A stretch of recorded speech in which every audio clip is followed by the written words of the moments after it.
Vamos a dar inicio a la primera conferencia del foro académico de este año. En esta ocasión, pues presentando, muchos de ustedes ya lo conocen, ¿no? Pero es un nuevo miembro de la comunidad del Centro de Física Aplicada y Tecnología Avanzada, el doctor Ricardo Román Ancheita, que nos va a presentar la plática Fluctuaciones cuánticas de la luz y sus fenómenos de transporte. El doctor Ricardo es físico por la Facultad de Ciencias de la UNAM. Hizo la maestría, el doctorado en física en el Instituto de Ciencias Físicas de la UNAM, donde obtuvo la medalla Alfonso Caso.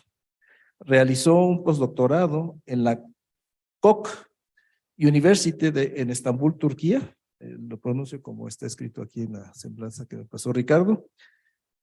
Ha hecho estancias de investigación en Berlín, Alemania, y en Olomouc, República Checa. Durante los últimos 3 años trabajó como investigador del Departamento de Óptica del Instituto Nacional de Astrofísica, Óptica y Electrónica, INAOE, en Puebla.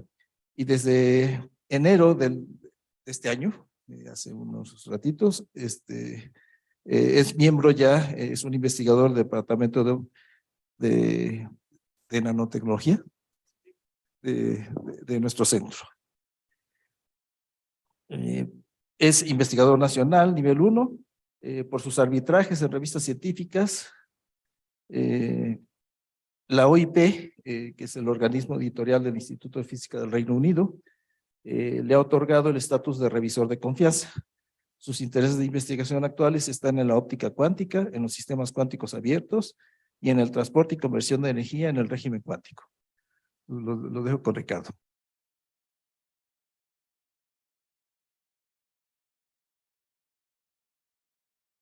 ¿Qué tal? ¿Sí me escuchan? ¿Allá atrás? Perfecto. Qué bueno. Bueno, pues, ¿sí se escucha bien? Sí. Ok. Pues primero, muchas gracias. Muchas gracias primero a Miguel por haberme invitado a este foro, en este auditorio tan bonito. En segundo lugar, a ustedes por estar aquí en mi plática y también a los que están en línea. Y pues bueno, vamos a empezar, ¿sale? Entonces, les voy a hablar de un tema que lo he estado estudiando, bueno, que me apareció cuando estaba de mi doctorado y ha ido evolucionando poco a poco y quizá muchos van a estar interesados sobre todo en la parte final, sobre la segunda parte de los fenómenos de transporte, ¿vale? Entonces, a ver cómo le hago con estas dos cosas. Ok, este es el contenido de la plática. Les platicaré a un nivel divulgativo, ¿no? Cómo describimos la luz, cómo describimos la materia, su interacción, los diferentes niveles a los cuales uno puede describir materia y luz, ¿verdad? Después les hablaré un poco de las fluctuaciones de vacío y el correspondiente efecto Casimir estático. Poco a poco lo iremos viendo qué significa eso, pero es una manifestación de estas fluctuaciones. Y luego del estático se las cambiaré al dinámico, al efecto dinámico, Casimir dinámico, y cómo podemos proponer arreglos experimentales más baratos, factibles en el campo de la fotónica integrada para poder emular fenómenos de la teoría cuántica de campos, ¿no? Relativistas como este. Después, ya que veamos los arreglos de guías de onda y cómo ahí se transporta la luz, veremos cómo los efectos de memoria y no memoria afectan el transporte de la luz sobre esos sistemas de fotónicos integrados. Y bueno, esto también da pie a transporten, esto es solo con una sola fuente, lo veremos poco a poco, pero si ya le pones 2 fuentes de energía, o sea, 2 reservorios térmicos, entonces ya habrá un flujo de energía de un reservorio térmico de mayor temperatura a menor temperatura, en el cual podemos, bajo ciertas condiciones de simetrías fundamentales de las partículas, como los bosones y los fermiones, pueden influir hacia que puedas dirigir la corriente de calor en una o en otra dirección, bloqueándola o no bloqueándola. En particular veremos los diodos. Y bueno, a un nivel cuántico y bueno, terminaremos con un resumen, ¿sale? ¿Cómo podemos estudiar la luz y la materia y en particular su interacción? Pues vamos desmenuzando poco a poco. Primero, cómo nosotros estudiamos quizá la materia desde la prepa con, por ejemplo, pues nuestras leyes de Newton, ¿verdad? Y ya un poquito más avanzado, quizá pueden, o sea, las leyes de Newton para, no sé, para, si quieren describir el tiro parabólico, ¿verdad? Un ejemplo, una pelota de básquetbol. Y tenemos predicciones, ¿verdad? Podemos hacer predicciones sobre el comportamiento de partículas, si quieren, partículas puntuales. A un nivel un poquito más general, por así decirlo, podemos estudiar la materia mediante algo que se conoce como las ecuaciones de Hamilton. Para aquellos que nunca las han visto, estas son, si les cuesta entenderlas, no pasa nada, solo es para que las vean, pero nos está diciendo que en la formulación hamiltoniana de la mecánica clásica, pues estas son las ecuaciones diferenciales de la posición Q y del momento de las partículas, cómo podemos encontrar sus ecuaciones de movimiento, las cuales al resolverlas podemos predecir, ¿verdad? La dinámica futura de las partículas puntuales, o no sé, momentos de inercia quizá, ¿no? Todo esto es la mecánica clásica y lo estudiamos entonces la materia con ya sean formulaciones hamiltonianas, formulaciones lagrangianas, pero es clásico todo esto, ¿verdad? Es de nuestro día a día. Y para estudiar la luz o radiación electromagnética o campo electromagnético, o sea, para que aquí en esta plática, cuando diga luz o cuando hable de campo electromagnético u onda electromagnética, es lo mismo, ¿vale? Para fines de esta plática, entonces cuando me refiero a eso, la luz la podemos estudiar mediante, por ejemplo, las ecuaciones de Maxwell. Aquellos que están llevando, no sé si hay estudiantes del profe de física moderna, están aquí sufriendo con estas ecuaciones, cómo resolverlas. Pero bueno, estas ecuaciones nos describen pues los comportamientos del campo electromagnético, de la luz, los fenómenos ondulatorios, la óptica, ¿verdad? Pero clásico, todo es clásico. Estas ecuaciones, así como están escritas, pues no se ven que sean relativistas, pero es interesante que son ecuaciones, o las ecuaciones de Maxwell uno las puede reescribir en su formulación covariante de tal manera que sí son relativistas, o sea, la teoría de la electrodinámica es relativista, pero clásica. Y entonces podemos estudiar luz y materia utilizando cada una de estas formulaciones y predecir muchísimos fenómenos de nuestro día a día, ¿verdad? O sea, no necesitamos más que estas cosas. Sin embargo, sabemos que las partículas, cuando ustedes van reduciendo la escala, por ejemplo, a un nivel atómico, bueno, pues llegamos a los átomos, a los electrones, y para eso necesitamos describir a la materia, por ejemplo, mediante la mecánica cuántica. Entonces, si ustedes empiezan a describir la materia con mecánica cuántica y a la luz o al campo electromagnético, continuando con las ecuaciones de Maxwell, es decir, la luz seguiría siendo clásica, pero la materia ya la verían cuántica. Entonces, esa interacción de luz con materia se le conoce como una interacción semiclásica, ¿ok? Que es ir un poquito más allá. Y eso es lo que se hizo pues después de toda la primera mitad del siglo XX. Entonces, y da muchísimos también predicciones sobre experimentos y fenómenos de interacción luz-materia, pues que simplemente considerando la mecánica, la materia como clásica, no era posible. Pero entonces es en un régimen semiclásico. Y ya cuando ustedes encuentran y ven que la luz ya no es suficiente describir a la luz o al campo electromagnético con las ecuaciones de Maxwell, sino también tienen que ponerle aquí ingredientes, así como especies, le echan polvitos de mecánica cuántica a esto. Entonces ya tendrían una descripción realmente puramente cuántica de materia y luz, ¿no? A nivel más fundamental, que es la que conocemos. Y eso es entonces eso es ya la electrodinámica cuántica. Y comúnmente también lo podemos ver como óptica, pero óptica cuántica, ¿no? Entonces, ¿qué es la óptica cuántica? Que es a lo que me he dedicado en los últimos años. Pues es simplemente la interacción de luz-materia a su nivel más fundamental, donde importa que la luz sea cuántica, ¿vale? Y veremos efectos que no se pueden explicar si no consideran ustedes a la luz como un sistema cuántico. Entonces, esto es lo que les decía, ¿no? La materia está hecha de átomos. Para describir a los átomos, pues tenemos que usar algo que se conoce como la ecuación de Schrödinger, la cual es una ecuación diferencial, parcial, de orden 2 en la posición y de primer orden en el tiempo, y aquí tiene una I. Entonces, la ecuación fundamental de la mecánica cuántica ya está metida una I aquí. Entonces, o sea, los números complejos ya están en la teoría, ¿vale?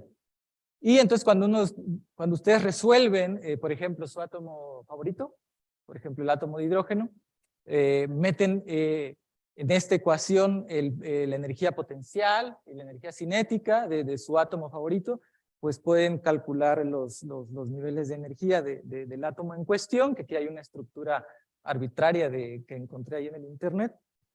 Antes de moverme del internet, estas figuritas las saqué ayer con esta inteligencia artificial, ¿no? Le puse atoms, cartoons, y aquí le puse classical mechanics, y estas son las cosas que daban, ¿no? Todas estas son con inteligencia artificial, con estas inteligencias citadas aquí. Se me olvidó mencionar la cita. Ok, entonces, este es Schrödinger, esta es la ecuación que no la pueden derivar de primeros principios, ¿verdad? Es un postulado de la mecánica cuántica, se la sacó de la manga. Y entonces tienen su estructura de niveles, ¿no? Cuando ustedes resuelven esta ecuación, que en general pues tiene esta estructura que, no sé, el espaciamiento entre este nivel y este son distintos, y pues parece un poquito complicado tener una estructura de niveles así, ¿verdad? O sea, para cualquier átomo. Y lo que los físicos teóricos hacemos es simplificar muchísimo nuestros átomos en óptica cuántica y no agarramos toda esta estructura de niveles. De esta estructura de niveles, lo que hacemos es tomar simplemente dos niveles energéticos relevantes, que van a ser los relevantes en la dinámica que quieras describir, ¿no? No sé, aquí pinté de estos que están por acá, puse estos dos, ¿no? ¿Por qué agarras dos? No sé, por ejemplo, que estás incidiendo con luz a una cierta frecuencia que simplemente es muy resonante con la diferencia de energías entre estos dos niveles, ¿sale? Entonces, solamente estos dos niveles energéticos son los que van a jugar el papel principal en toda la dinámica y por eso puedes despreciar muchísimos niveles, ¿sale? Es una aproximación, se llama la aproximación de dos niveles. Entonces tienen ustedes a su átomo, a su estructura de niveles del átomo más sencillo que pueda haber, ¿no? Entonces es un átomo de simplemente dos niveles energéticos, un estado de menor energía y un estado de mayor energía. Generalmente a este se le conoce como le podemos llamar el estado base y a este el estado excitado, pero recuerden que no necesariamente este estado que puse aquí es el mero estado base de su átomo, es simplemente pues una reetiqueta, ¿no? Pueden etiquetarlo así. Y con esto podemos, cuando interaccionan su átomo de dos niveles, más sencillo que puede haber con luz, pueden haber tres procesos. El primero voy a hablar del de absorción. Ustedes tienen su átomo de dos niveles, este y aquí, donde inicialmente el átomo estaba en el estado de menor energía, ¿no? O en su estado base, que significa que este puntito rojo estaba en este nivel de energía. Le inciden un fotón, no he dicho realmente qué es un fotón ahorita, pero creo que a nivel popular más o menos me entienden cuando digo que incide un fotón, un fotoncito. Y entonces su átomo de dos niveles absorbe, ¿verdad? Absorbe este fotoncito, absorbe esta luz y lo que hace es que lo sube a este nivel. Esa es absorción. Pueden tener también el caso en que el átomo no estaba aquí en su estado de menor energía, sino estaba inicialmente en su estado de mayor energía. Y ahí lo tenían, y de repente ven que su átomo decae, o sea, hace una transición de su estado de mayor energía a un estado de menor energía, emitiendo un fotoncito, ¿no? Y lo hace pues, de manera espontánea, ¿no? O sea, no le hicieron nada a su átomo, y de repente ven que pum, cae, y emite un fotoncito. Entonces esto se le conoce a este proceso como emisión espontánea. ¿Por qué espontánea? Porque cae de manera espontánea.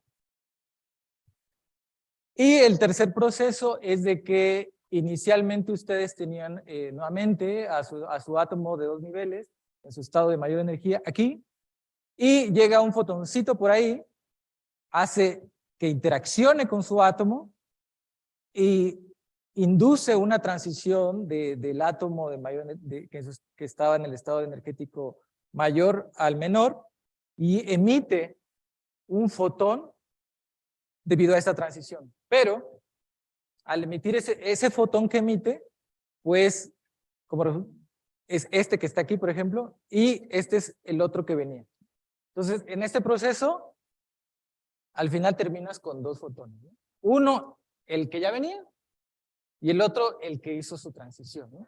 Entonces, esto se le conoce como emisión estimulada. ¿Por qué? Porque hubo un fotoncito por ahí que estimuló una transición de su átomo de 2 niveles a que decayera y emitiera un fotoncito, y tienes 2.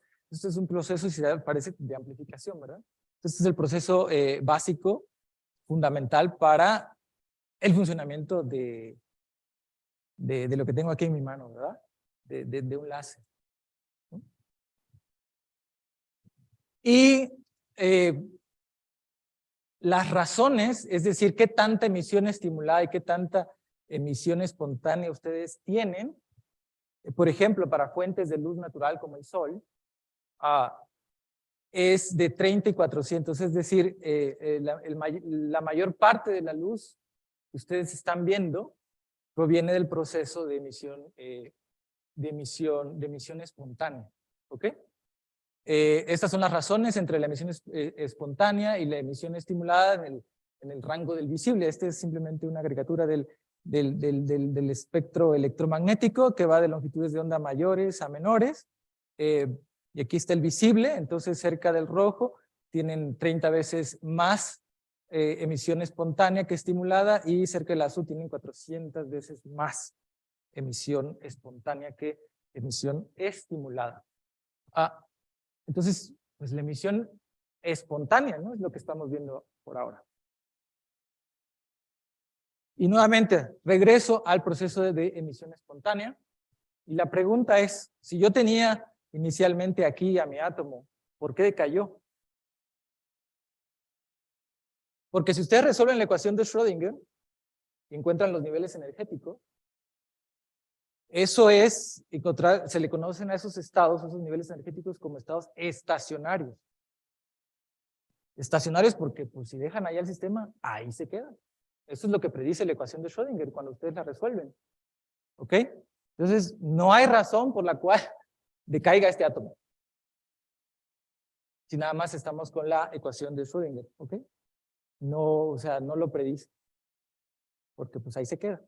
Pues la razón de que decaiga este átomo es porque el átomo que estaba ahí en su estado excitado interacciona con las fluctuaciones del campo electromagnético, que es fundamentalmente cuántico. ¿Ok? Entonces interacciona el átomo excitado con las fluctuaciones del campo electromagnético y hace que decaiga, hace una estimulación esas fluctuaciones. Entonces, la emisión espontánea ustedes la pueden ver simplemente como, nuevamente, una emisión estimulada. Sí es una emisión estimulada, pero debido a las fluctuaciones del campo electromagnético. ¿Ok? Es decir, su átomo que estaba aquí lo ponen en vacío, y aunque lo pongan en vacío decae. Y cuando hablo de vacío en esta plática, me refiero a no luz, que no hay luz. Eso es lo que se refiere. No me refiero a que metan al átomo en una cámara de vacío donde le extraen el aire o le hagan lo que quieran. ¿Ok? No me refiero a eso, me refiero a que no hay luz. Eso es el vacío, que no hay luz. Y aún así existen fotones virtuales que aparecen y desaparecen, ¿verdad? Dados por el principio de incertidumbre de Heisenberg. ¿Ok?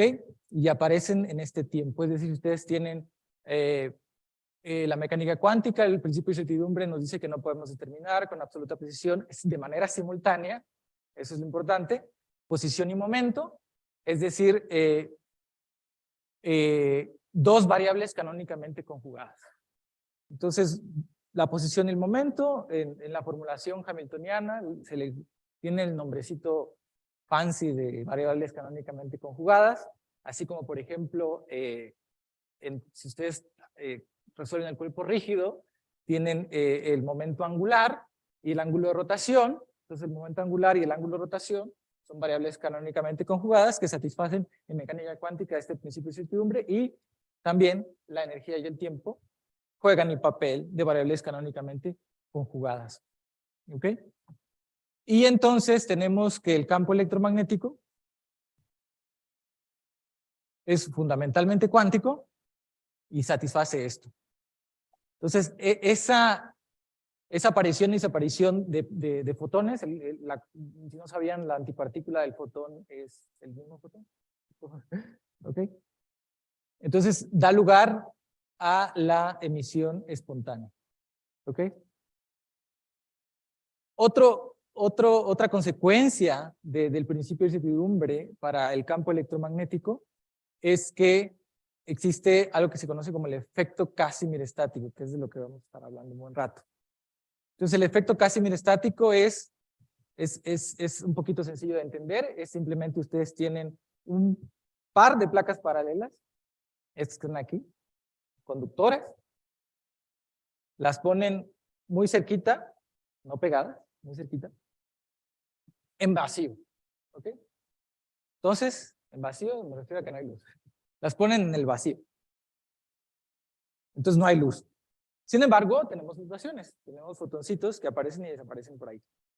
Y debido a las condiciones de frontera de placas paralelas, el campo electromagnético es cero, ¿verdad? En esta zona de las placas. Y pues el número de modos, tienes por ejemplo, tienes fuera de las placas, tienes fotones virtuales de cualquier longitud de onda. ¿Okay? Porque no tienes las condiciones de frontera aquí adentro. Entonces, afuera a la derecha tienes un infinito de fotones virtuales. Y del lado izquierdo también. Y en el centro también tienes un infinito número de fotones virtuales donde el número de modos que están aquí también es infinito, adentro. ¿Ok? Pero debido a las condiciones de frontera, el número de fotones virtuales que pueden vivir aquí es infinito, pero ese infinito es menor, el infinito de adentro es menor que el infinito de afuera. Y la diferencia de infinitos, en este caso, les da algo finito. Y esa cosa finita de la diferencia de infinitos es lo que se conoce como la fuerza de Casimir estática, que es una fuerza que resulta de la diferencia de estos infinitos que es atractiva. Entonces, las placas se empiezan a juntar y la fuerza de atracción va como 1 entre la distancia a la cuarta potencia, o sea, funciona realmente a distancias muy pequeñas. Estas son condiciones ideales, ¿no? O sea, el campo eléctrico aquí es E igual a 0 para las condiciones de frontera. ¿Cómo lo haces? Ya no puse aquí la referencia experimental, pero obviamente poner placas de espejos paralelos pues es muy difícil, ¿verdad? Entonces lo que haces es pones una placa paralela y no me acuerdo si encima o abajo una esfera. Entonces así es como se mide esto. Es la fuerza de Casimir. Y es una manifestación nuevamente del principio de incertidumbre de Heisenberg aplicado al campo electromagnético. Y otra manifestación es, por ejemplo, lo que se conoce como el corrimiento LAM. Es decir, la mecánica cuántica te predice que los niveles energéticos del átomo de hidrógeno, del 2s y el 2p, tienen la misma energía, pero cuando LAM lo midió con mucho detalle, vio que no, ¿verdad? Que el 2S tenía un poquito más de energía que el 2P. Y era debido a justamente las fluctuaciones del campo electromagnético que interactúan con el átomo. Y bueno, esto es justamente para un átomo, ¿no? Entonces aquí tienes a Lamb, a Heisenberg y a Casimir. Y entonces es interesante ver que un átomo que tiene emisión espontánea, si ustedes lo meten, por ejemplo, dentro de una cavidad, por ejemplo, si lo meten aquí, su emisión espontánea se ve modificada. O sea, la emisión espontánea de los sistemas cuánticos, de los átomos, no es fija. No es lo mismo un átomo que esté en espacio libre a que esté dentro de cavidades donde sus condiciones de frontera modifican, ¿ok? la estructura del campo electromagnético. Entonces, se ve modificada la emisión espontánea de los átomos. Entonces, este es un atomito. Para los que no conocen mucho esta imagen, es el logo del Instituto de Ciencias Físicas en Cuernavaca. ¿Ok? Es ¿no? Y fue todo un debate ese logo. Ok. Todos estos efectos son considerados una prueba de la existencia de estas fluctuaciones cuánticas de vacío, del campo electromagnético, pero aquí recalco que son consideradas pruebas indirectas. ¿Ok? Pruebas indirectas de la existencia. Entonces, ¿cuál sería una manera de ver una manifestación directa de estas fluctuaciones? Pues es lo que sigue, pero antes quiero hacer un paréntesis.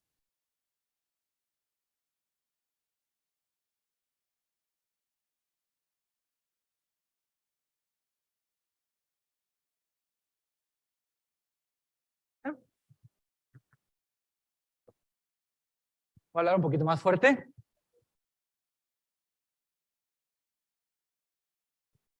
¿Aquí? ¿Aquí me escucha? Ahí está. Entonces, voy a hablar de la amplificación paramétrica. Tienen un niño en un columpio, el cual se mueve para arriba y para la izquierda y para la derecha, ¿vale? Pero lo interesante es que este niño lo que hace es de que lo que hace es que se para y se agacha, se para y se agacha. Y lo que hace es de que su centro de masa, dibujado por esta estrellita roja, cambia, ¿verdad? Entonces el centro de masa del columpio o del péndulo que tienen aquí cambia como función cuando el niño está parado o cuando el niño está en cuclillas. Entonces, al cambiar el centro de masa, lo que haces es cambiar la longitud del péndulo. Y al cambiar la longitud del péndulo, lo que haces es cambiar el periodo del péndulo. El periodo es va como la raíz de la longitud del péndulo, no depende de la masa. Y por lo tanto, pues también modificas la frecuencia de oscilación del péndulo o del oscilador armónico o del equivalentemente del resorte, ¿sale? Entonces, estuve practicando. Les voy a hacer a ver si me sale, una demostración de la amplificación paramétrica de un péndulo.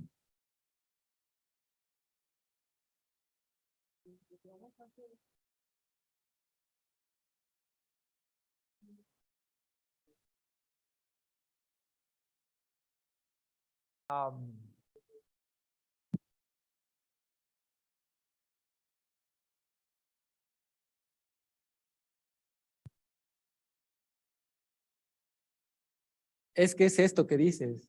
Aquí está, ¿no? Ahí está. Pero al final lo que dice el youtuber es que justamente la predicción que hace al final es bien rara, ¿no? Porque empieza a hacer cosas raras. Pero sí es eso que dices. Mira, ahí está. Ok, sí era eso. Pero bueno, lo importante es la amplificación paramétrica de hace ratito.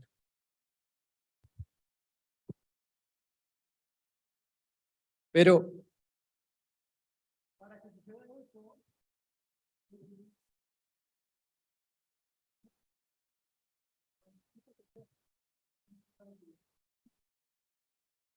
no lo van a poder amplificar directamente.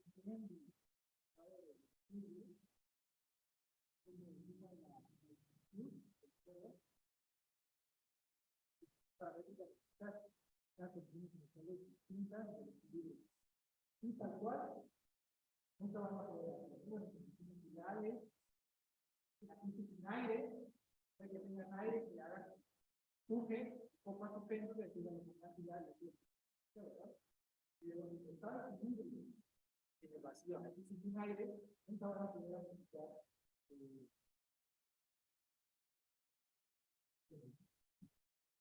Lo que sucede, como les dije, es de que el campo electromagnético es, primero, es fácil de mostrar. El campo electromagnético lo pueden ver una onda electromagnética como un oscilador armónico, como un resorte o como un péndulo, es lo mismo. Es fácil de mostrar eso, ¿no? Eso lo hacemos en las clases.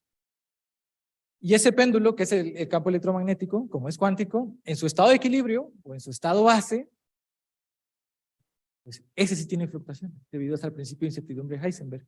Y esas fluctuaciones, cuando ustedes empiezan a mover la cuerda, son las que van a amplificar. Entonces van a amplificar las fluctuaciones cuánticas de vacío, cosa que los sistemas clásicos es imposible.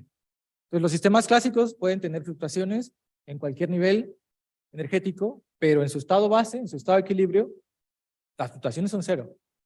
Pero en los sistemas cuánticos, las fluctuaciones en el estado base son distintas de cero debido a el principio de, debido a esto, ¿verdad? Esto que está aquí. Debido al principio de incertidumbre de Heisenberg. Entonces, la idea del efecto Casimir dinámico es que ustedes tienen las placas aquí paralelas y lo que van a hacer es mover una de las placas, la van a poner a oscilar. Y la van a poner a oscilar muy, muy, muy rápido. De tal manera que cuando ustedes modifican la longitud de la cavidad, pues lo que están haciendo es modificar la frecuencia, ¿verdad? El campo electromagnético que está ahí.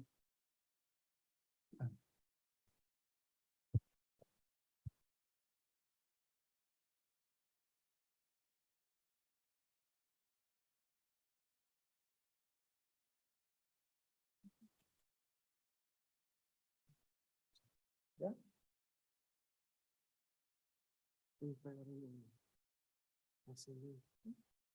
Pues no importa. Ahí está ya. ¿Ya? Ok, volvemos, problemas técnicos. Entonces, ustedes simplemente empiezan a oscilar una de estas placas y eso es lo que predijo Moore, Gerald Moore de 1970, ¿no? Ustedes tienen una cavidad hecha de espejos planos perfectamente conductores, donde empiezan a modular la longitud, o sea, empiezan a mover uno de esos espejos a 2 veces la frecuencia del campo electromagnético que está ahí. Entonces lo empiezas a modular. Y resulta que cuando haces los cálculos, te sale que el número promedio de fotones de este sistema en el vacío es distinto de cero. O sea, hay una generación de fotones reales dentro de esta cavidad debido a las perturbaciones no adiabáticas del campo electromagnético debido a la modulación de la longitud o de la frecuencia de esta cavidad. ¿Y por qué tiene que ser muy rápido?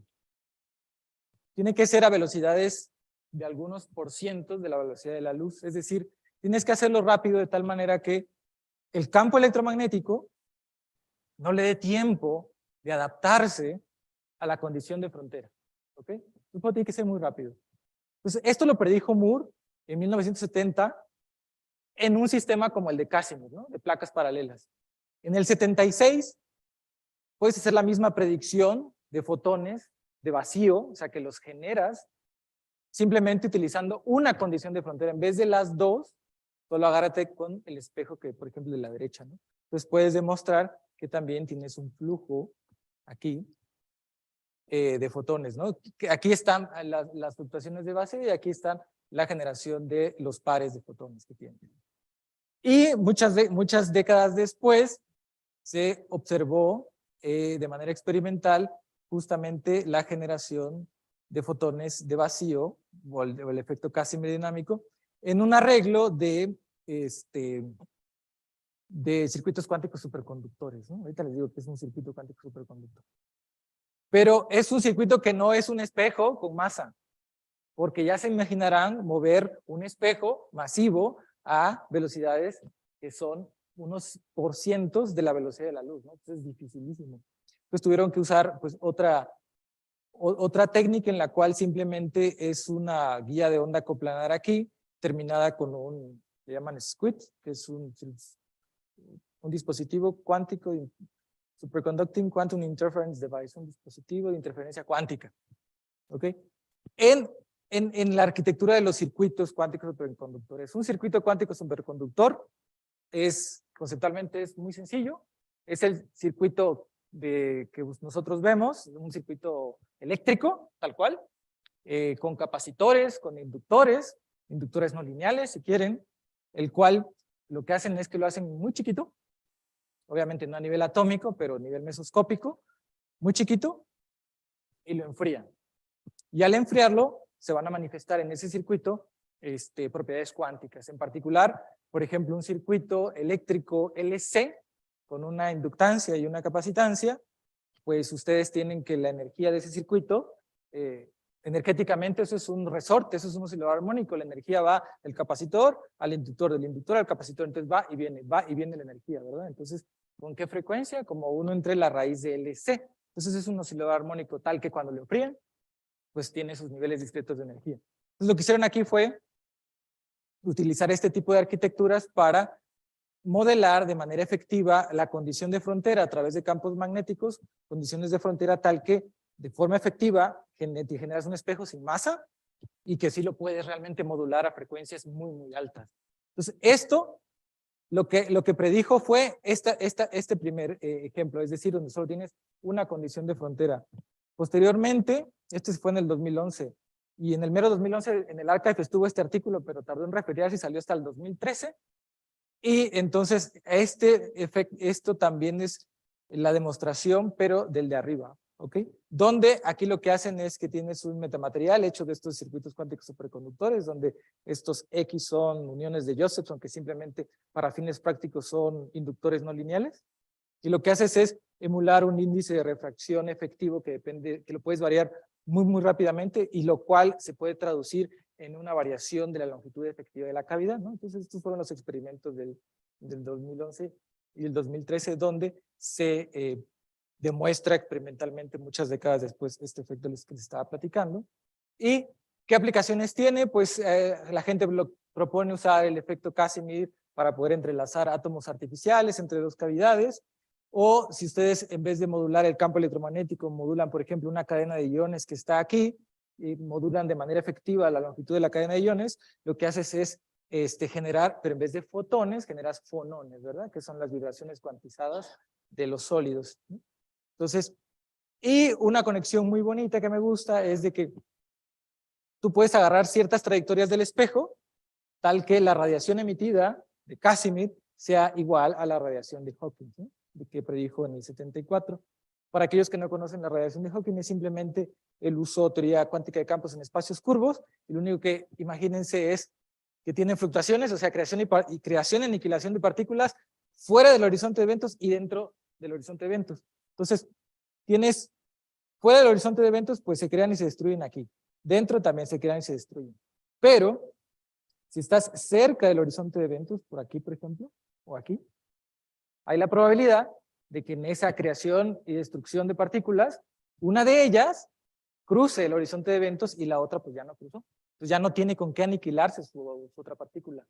Y eso alrededor, lo puedes ver alrededor de todo el horizonte, y si tú estás aquí afuera, pues lo que tú ves es radiación, es la creación de partículas. Eso es la radiación de Hawking, ¿no? Entonces, para ciertas trayectorias del espejo que empiezas a oscilar, esa radiación es igualita a la de los hoyos negros cuando se evaporan, ¿verdad? Y para describir justamente el efecto ya matemáticamente, son estas ecuaciones, donde tienen un hamiltoniano. Le había prometido a Pedro que iban a ver hamiltonianos, ahí está el hamiltoniano. Pero bueno, es simplemente para mostrar de qué manera matemática, cómo uno puede describir ese sistema, ¿verdad? Pero nosotros hicimos simplemente una aproximación tal que ligeramente fuera de resonancia, pero cerca de la resonancia, todo ese hamiltoniano lo puedes aproximar a el hamiltoniano de un oscilador armónico con términos de compresión. No importa, ¿no? El chiste es de que cuando haces los cálculos, encuentras que la generación de fotones dados por esta expresión, esto se llama el número promedio de fotones, que está hasta abajo, es una función hiperbólica del seno al cuadrado, ¿verdad? Tal que predice, dependiendo del cociente entre la amplitud de oscilación y el desfase de tu oscilación de tu amplificación paramétrica, dependiendo de este cociente, tienes tres comportamientos. Uno exponencial, si depende si este cociente es mayor, menor o igual a 1. Tienes un crecimiento exponencial del número promedio de fotones, o tienes un comportamiento oscilatorio, ¿no? Cuando esto cambia cuando esto es mayor que 1, esto cambia, esto es negativo y te sale la raíz de un número negativo que te da i, y el i puesto acá transforma el seno la función hiperbólica a la trigonométrica, entonces tienes un comportamiento oscilatorio, ¿no? Que es lo que está escrito en esta figurita, donde, aquí recuerda, ¿no? Dependiendo del cociente, de la amplitud y la frecuencia de oscilación, les digo que les da este comportamiento, ¿no? El de este sistema, ¿no? El de esta cavidad.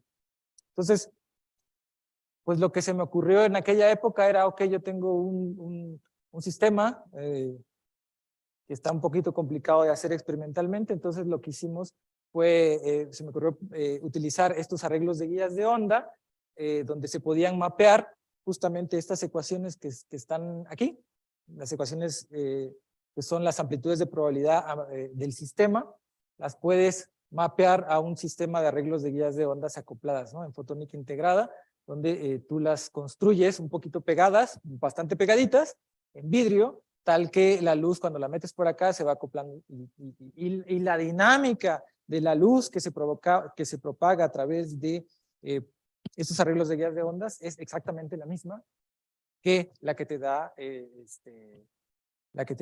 este sistema, ¿no? Entonces aquí hay un video hecho por mi buen amigo Armando, que ahorita está en Florida, donde tienes el láser, donde enfoca aquí en tu sílica, que es un cristal y puedes generar estos arreglos de guías de onda de diferentes formas, de diferentes tamaños, con índices de refracción que ustedes quieran.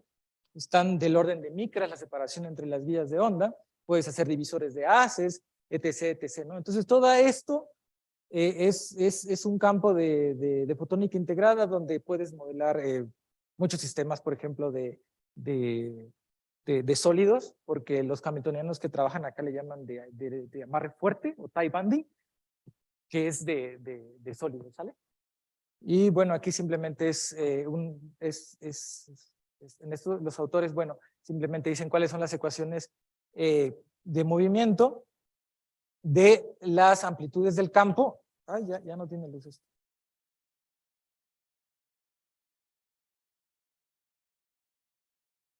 Ya.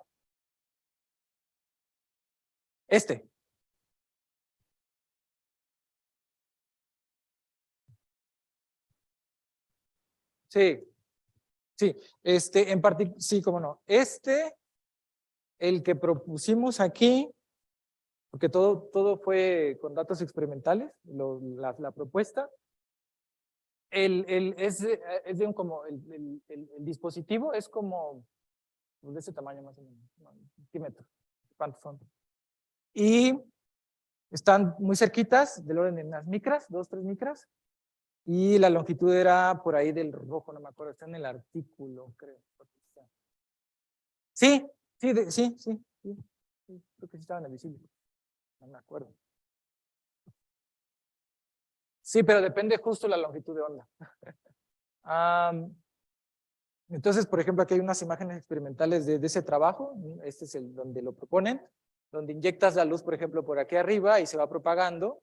Y dependiendo cómo los diseñas, qué tanto los acercas o los alejas, puedes diseñar como este tipo de comportamientos. Si lo inyectas en el segundo sitio, pues se te crean como dos.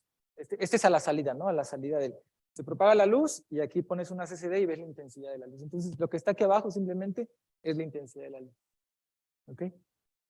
Lo bonito es lo que le decía, que las ecuaciones que modelan la luz que se propaga son exactamente las ecuaciones de, por ejemplo, de sistemas cuánticos, por ejemplo, en estos que están aquí.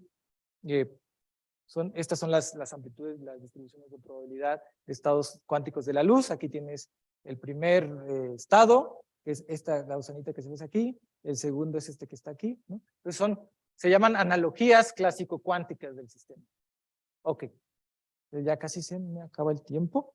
Entonces, eso fue lo que hicimos para nuestro sistema de Casimir y encontramos dos comportamientos, el comportamiento que les decía de crecimiento exponencial, que es el de que está aquí arriba, el de crecimiento, el de un comportamiento oscilatorio, donde aquí la luz se puede propagar a través de todo el arreglo y es como si un electrón se pudiera propagar alrededor de todo el metal, entonces por eso le llamamos una fase metálica. Aquí la luz no se puede ir más de los primeros vecinos, es una fase aislante y tenemos una transición metal aislante.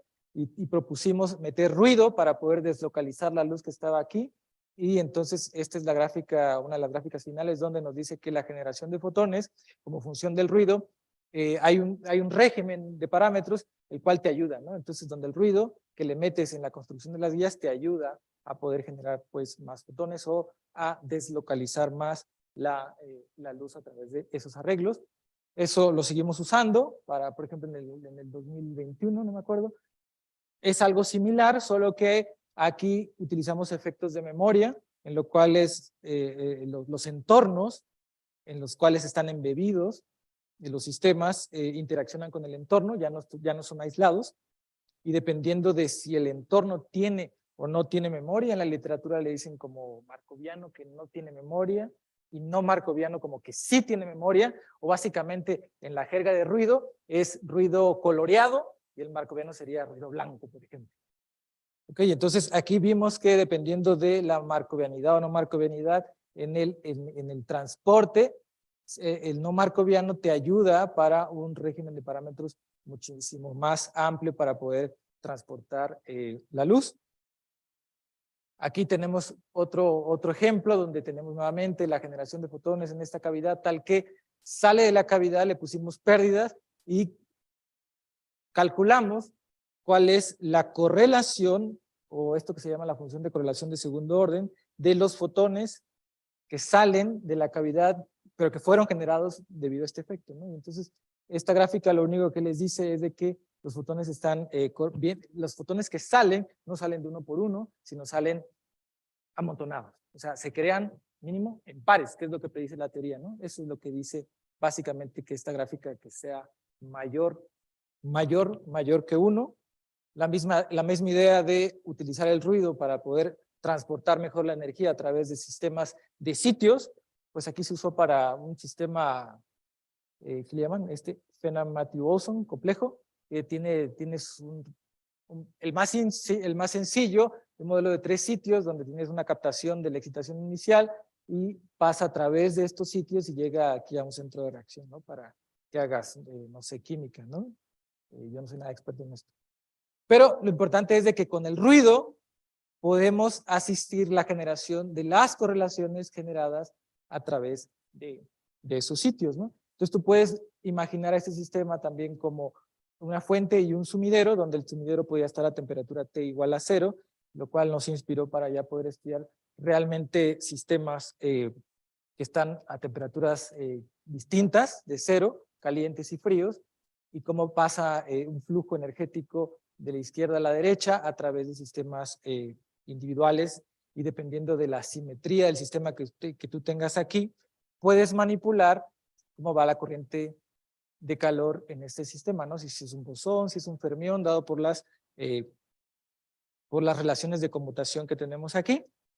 Este es un trabajo de mi estudiante de doctorado, ¿no? Salió en noviembre del año pasado, y podemos calcular de manera muy sencilla modificaciones a la fórmula de Landauer, que es la primera que está aquí. Entonces aquí tenemos modificaciones debido a la simetría fundamental de los sistemas que intervienen, y también calculamos la conductancia en respuesta lineal, la conductancia térmica, y dio cosas interesantes. Por ejemplo, a baja temperatura es un decaimiento exponencial, como en el efecto de Coulomb blockade, pero alta temperatura, dependiendo de la simetría de los sistemas que tú le pongas aquí construyendo, pues tienes temperatura, tienes conductancias que caen como 1 entre la temperatura o como 1 entre la temperatura al cuadrado. Buscando en la literatura me salió que esto es de cristales, no sé aquí quien sepa mucho de cristales, pero dice que así decae, y de nanotubos de carbono de una sola pared, single wall nanotubes, salen estos son comportamientos experimentales, ¿no? En nanotubos y en cristales. Esto se ha hecho en experimentos donde ven la rectificación de calor de un flujo fotónico, fotónico de calor. Estos son experimentos nuevamente en estos circuitos cuánticos superconductores. Tienen aquí los resultados experimentales, sin embargo la teoría todavía le falta un poquito, ¿no? Y entonces aquí, a los que quieran unirse, pues pueden mejorar estos resultados experimentales. También respecto a transporte y a sistemas térmicos, hemos propuesto, hemos derivado cotas fundamentales en la estimación de parámetros como la temperatura, es lo que se conoce como la termometría cuántica, utilizando sistemas cuánticos que tienen transiciones de fase, y lo cual nos dieron divergencias, por ejemplo, en la señal a ruido, debido justamente al punto de transición de fase. ¿Por qué se usan sistemas que tengan transiciones de fase? Pues porque son donde más puedes tú detectar un cambio significativo, ¿no? O sea, ustedes pueden detectar la diferencia entre un agua que esté, yo que sé, entre, yo que sea, 20 o 22 grados, pues no, ¿verdad? O de entre menos, no sé, 10, menos 15, pues no. Pero si están cerca del punto de transición de fase, pues sí van a ver en lo que esté líquido y en lo que está sólido, ¿no? Es donde más cambia el sistema, en la transición de fase.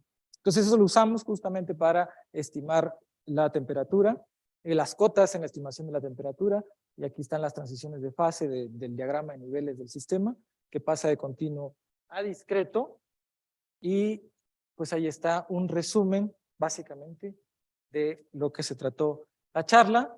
Vimos que el campo es fundamentalmente cuántico, tiene sus fluctuaciones, les mencioné sobre el efecto Casimir dinámico, el estático y los arreglos de guías de onda, ¿no?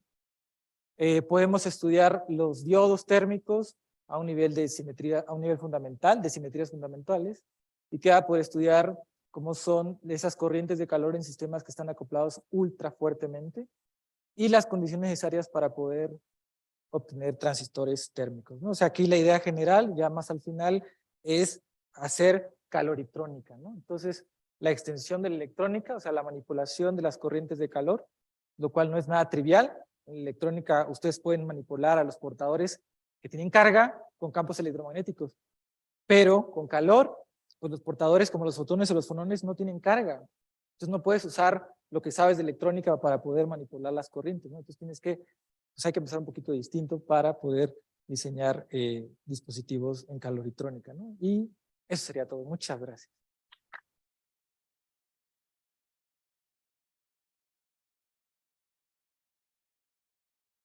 Muy bien, los invito a formular sus preguntas desde este micrófono, si nos hacen favor. Comentarios.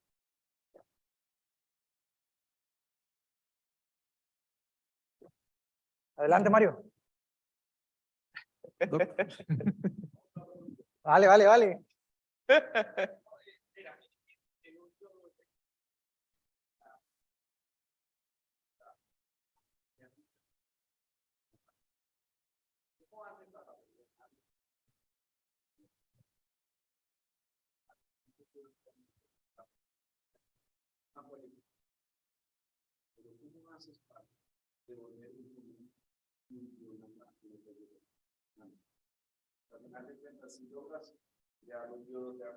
Ajá.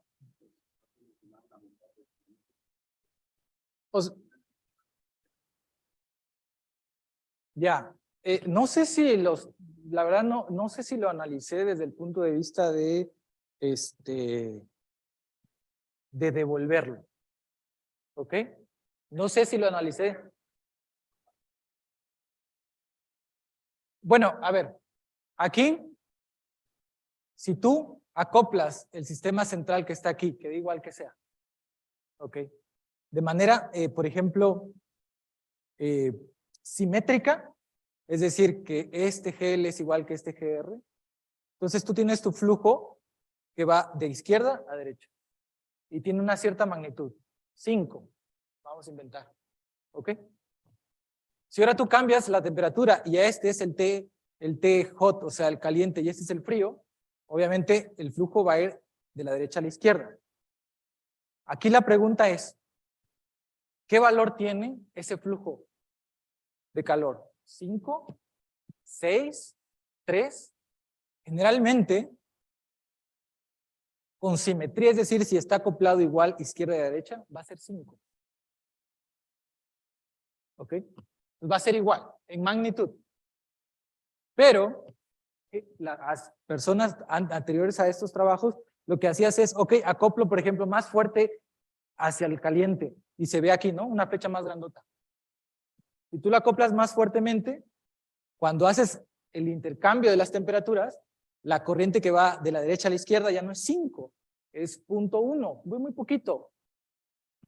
Entonces lo que hicieron ahí fue inducir asimetrías en el sistema debido a este acoplamiento. Lo que nosotros hicimos en este trabajo es incluir, aunque tú tengas simétrico esto, es decir, que esta flechita sea igual de esta flechita, tienes otras asimetrías que no son tal cual, como tan directas, sino que tienen que ver con las simetrías fundamentales de los sistemas que componen, ya sea el sistema central o los baños, que tiene que ver con las relaciones de conmutación a nivel cuántico entre, ya sea que tengas un bosón, un fermión o lo que sea, y aquí se ve reflejado, mira. Entonces, ER y EL tiene que ver que es 1 o menos 1, dependiendo si tienes, yo que sé, un bosón o un fermión, y aquí viene metida, por ejemplo, ¿no? Esa es una de las asimetrías que se dicen aquí en este artículo de Statistical Asymmetries, que influyen para que tú tengas este tipo de comportamiento asimétrico en el flujo de calor. O sea, puede pasar la corriente así, pero no así, ¿no? Entonces, yo a eso es lo que le llamo un diolo. No sé si eso hay más o menos.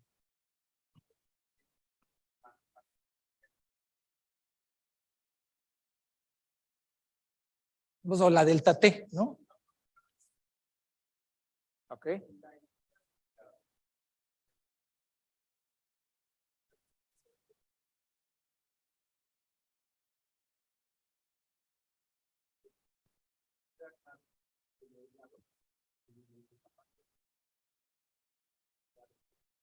Uh-huh.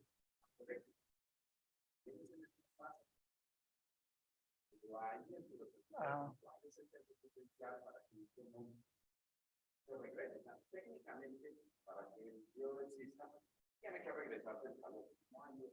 No sé si ayude esto, que en esta fórmula, si te quitas lo de abajo, que es lo que nosotros sacamos, en esta fórmula que te da la corriente o el flujo energético, es el coeficiente de transmisión. Entonces, no sé si esto te ayude para la transmisión, si esto ayuda un poco.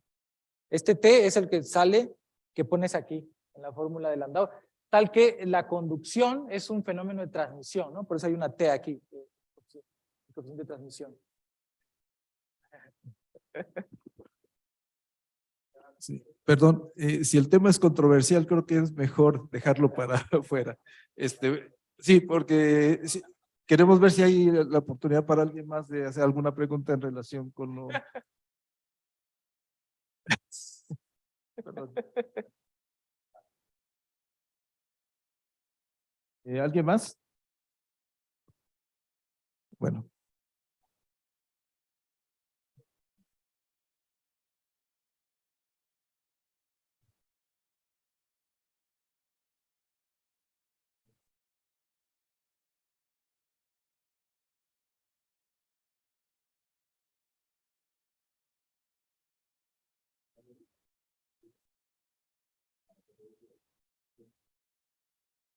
Ajá.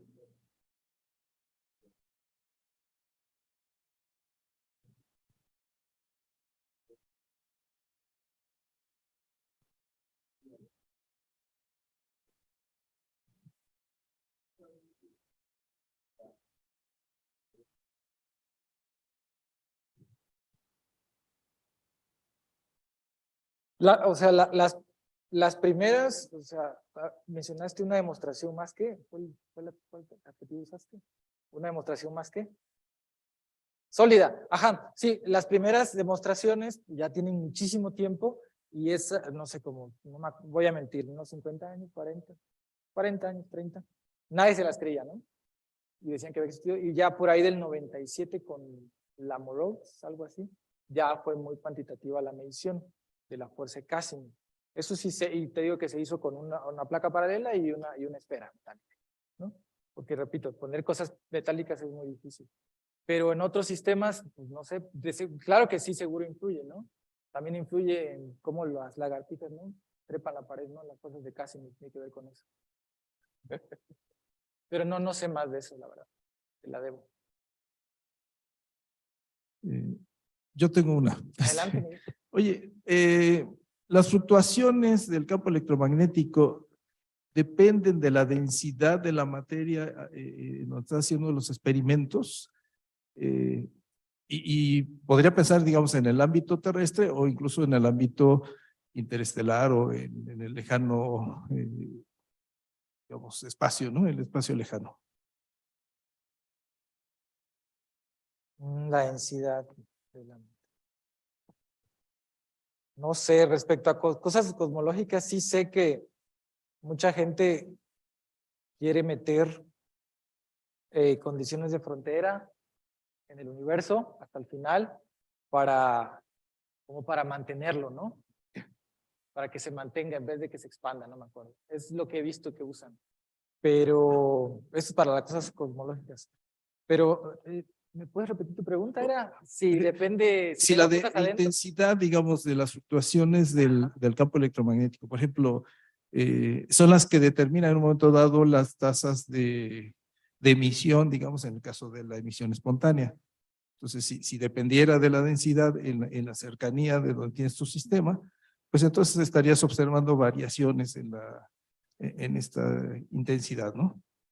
O sea, lo que sí es de que, bueno, a ver si va, no sé si cuando. O sea, cuando tú tienes, por ejemplo, y puedes demostrar que tú empiezas a oscilar acá, la densidad, aquí hablo de la densidad de energía. Si tú la calculas alrededor de toda la longitud, la densidad de energía parece que son dos montañitas, ¿no?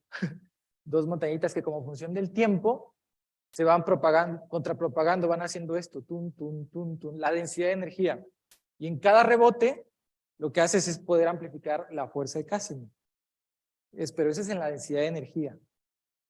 Respecto a la emisión espontánea, pues a mí me gusta mucho, les digo, si ustedes pueden poner un átomo, ustedes pueden poner el átomo del Instituto de Ciencias Físicas dentro de esta cavidad, o su molécula preferida, y pueden modificar hasta por reacciones químicas, simplemente por la interacción de las moléculas con el campo de vacío, ¿no? Y eso es todo un tema actual de investigación.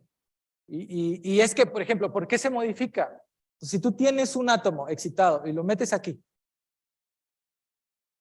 va a querer emitir, ¿vale?